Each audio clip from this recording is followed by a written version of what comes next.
I got in it for street, you know what I mean? I was thinking about the street. I wanted to be able to defend myself in any situation. But when I met John and then the UFC, started hearing about the UFC, then I started thinking, you know what, there's a career, maybe I can make something out of this. Well, what else am I going to do? I don't really want to do anything else. I don't want to get a job.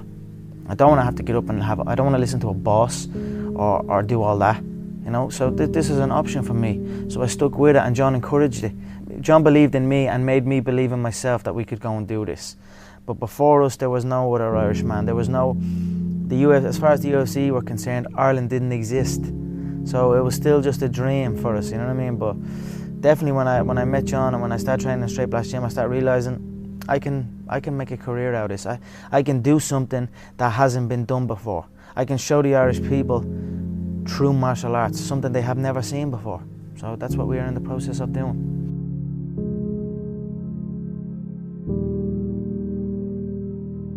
My name is Conor McGregor and I live in Lucan.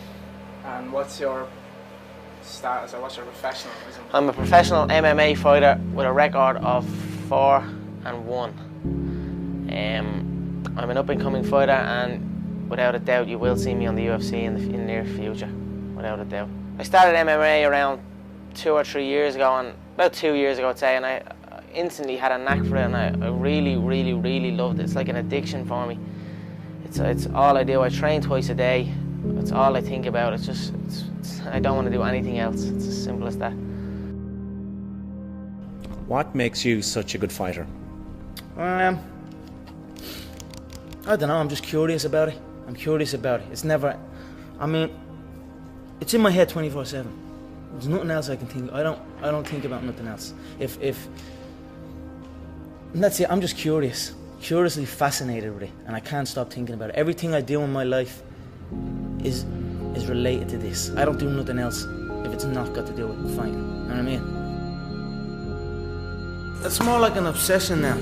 Everything I do is something to do with this, you know? It's always in my head. I'm always thinking about it. I'm definitely obsessed with it. I was a plumber. I was an apprentice plumber. I did a year in that, and it just wasn't for me. You know, it's either all or nothing in the game I'm in. You have to. If you're not training twice a day, if you're not dedicated, you're not going to go anywhere. So I felt I had enough talent, and enough dedication, enough love for the sport that it was time to pack up my job and chase my dream. And that's what I'm doing, and that's pretty much it. And what is your dream? My dream is to be world lightweight champion in the UFC, have more money than I know what to do with, and have a great life for my kids, my grandkids, everyone in my family, everyone that's come up with me. That's my dream.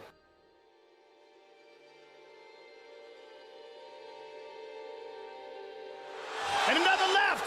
Conor's in serious trouble. He's out. He's done it. It is all over. So after that fight when I lost, and I'm looking at all these people and they're all celebrating my demise and saying I'm done and this, and it certainly lit a fire under my belly. Every single person doubted me. Every single fighter doubted me. Doubt me now.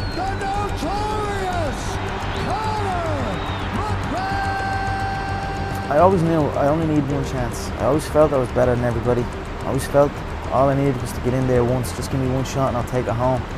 I'll steal it every time. And then so when I got the call, I knew I wasn't hanging around. I was going to call out everyone in the division. I was going to make my way up to the top as fast as possible, because I felt I was ready. I felt I was better than these people. So, well, obviously the book always was, it's always book. If anything, I suppose, definitely it's got me to the gym up. Now it's there.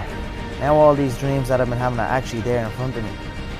So I work towards it. Like I said, give me one chance and I'm going to take it home.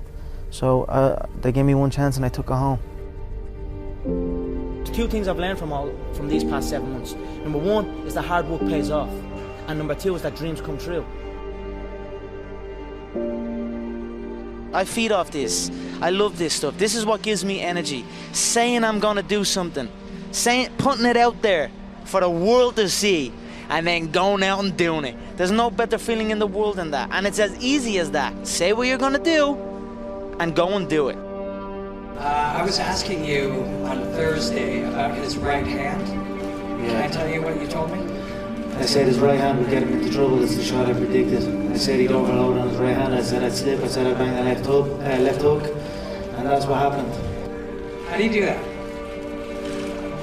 How do you And if you can see it here, and you have the courage enough to speak it, it will happen. So I see these shots, I see these sequences, and I don't shy away from them.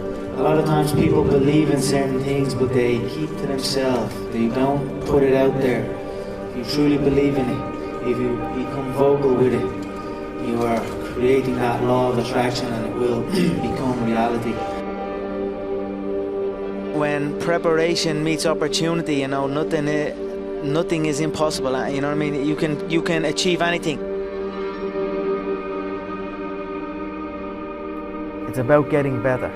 Nothing else matters except me showing up at the gym every single day and putting in the work to get better.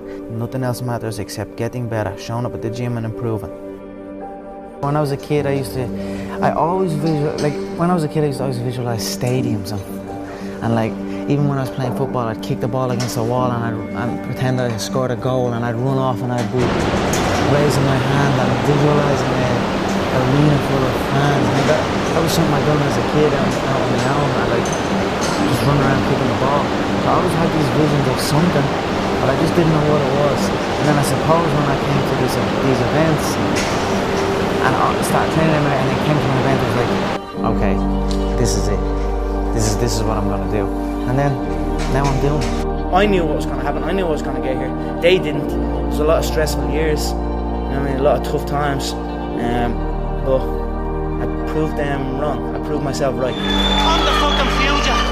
You're enjoying great riches and success now, but can you put yourself in the mindset of the guy who was waiting in line with other people? Always. Do you remember what that guy was thinking? Were you daydreaming of this? Was that even possible? Every second of every day I was daydreaming. But of course I can go back and think there. You know, I live there. You know what I mean? I always be there. You know, I show up and work every single day like I'm not in the position I'm in. Like I'm not me. So that's the mindset I have. It's working. If you work hard, you can achieve great things.